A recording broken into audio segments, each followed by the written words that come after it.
দৰ্শকসকল আপোনালোকে চাই আছে ৰিয়েল ফেক্টছ আছাম। আজি এখন নটিচ আহিছিলে PWD কেণ্ডিডেট সকলৰ যিসকলে GT PGTত চাকৰি পাবলৈ সক্ষম হৈছে তেওঁলোকৰ মেডিকেল ভেৰিফিকেশ্যন কৰা হ'ব বুলি লিখিছিলে আৰু আজি পুনৰ DWৰ ফালৰ পৰাও LP UPৰ যিসকলে আপোনালোকে ৰেগুলাৰ টিচাৰ হিচাপে নিযুক্তি পাবলৈ গৈ আছে সেই সকলৰ বাবেও আহিছে এখন গুৰুত্বপূৰ্ণ জাননী।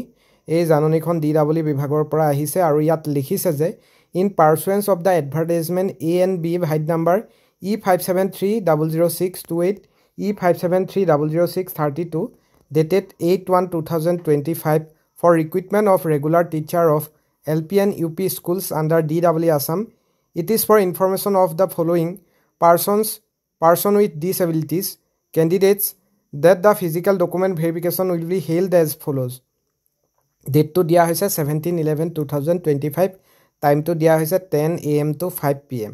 গতিকে 17 নৱেম্বৰ তাৰিখে আপোনালোকৰ PWD কেণ্ডিডেট সকলৰ ফিজিক্যাল ডকুমেণ্ট ভেৰিফিকেশ্যন হ'ব আৰু ভেনুটো দিয়া হৈছে conference hall directorate of elementary education Assam Kahilipara Guwahati.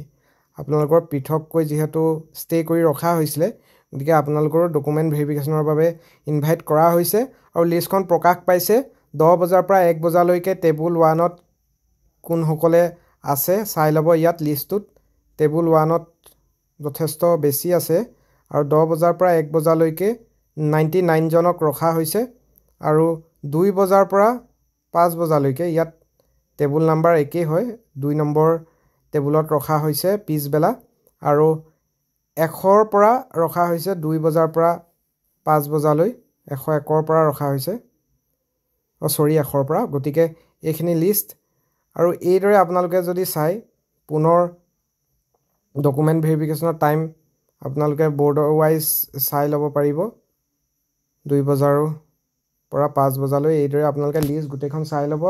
Time, father's name, আপোনালোকৰ ৰেজিষ্ট্ৰেশ্যন ID, চিৰিয়েল নাম্বাৰ সকলো কোনখন টেবুলত হ'ব ভালকৈ আপোনালোকে লিষ্টটো চাই ল'ব আৰু ইয়াত লিখিছে যে the candidates need to bring all original educational professional qualification document in support of disability issued by competent authority and all other relevant documents along with acknowledgement of online application.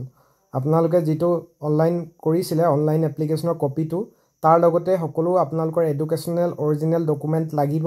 Professional qualification DLED BEd বা NIOS DLED আপোনালোকে যিয়ে কৰা নহক লাগে সকলো আপোনালোকে original লগত নিব আৰু যি যত আপোনালোকৰ ডিসেবিলিটিৰ কাৰণে ৰিকোয়াৰ্ড ডকুমেন্টছ আছে সেইখিনিও আপোনালোকক লগত নিবলৈ কৈছে আৰু ইয়াত লিখিছে যে the candidature of the candidates will be cancelled who fail to attend the verification process. যদি verification processত আপোনালোক উপস্থিত নাথাকে তেনেহলে আপোনালোকৰ candidature fail কৰা হ'ব।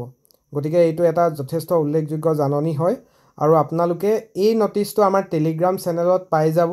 ৰিয়েল ফেক্টছ আসাম যেটো টেলিগ্ৰাম চেনেল আছে চেনেলৰ লিংক আমি ডেসক্ৰিপচনত দি থৈছো তাত জয়েন হৈ আপোনালোকে মিডিয়াত যাব। মিডিয়াত যোৱাৰ পিছত আপোনালোকে এই PDF টো পাই যাব আৰু নিজৰ নাম আহিছে নাই ভালকৈ আপোনালোকে চেক কৰি ল'ব পাৰিব। গতিকে যি সকলে এনেকুৱা দৰকাৰী ইনফৰমেশন পাই থাকিবৰ বাবে এতিয়ালৈকে আমাৰ চেনেলটো সাবস্ক্ৰাইব কৰা নাই অনুগ্ৰহ কৰি চেনেলটো সাবস্ক্ৰাইব কৰি ল'বলৈ জনালো। ধন্যবাদ।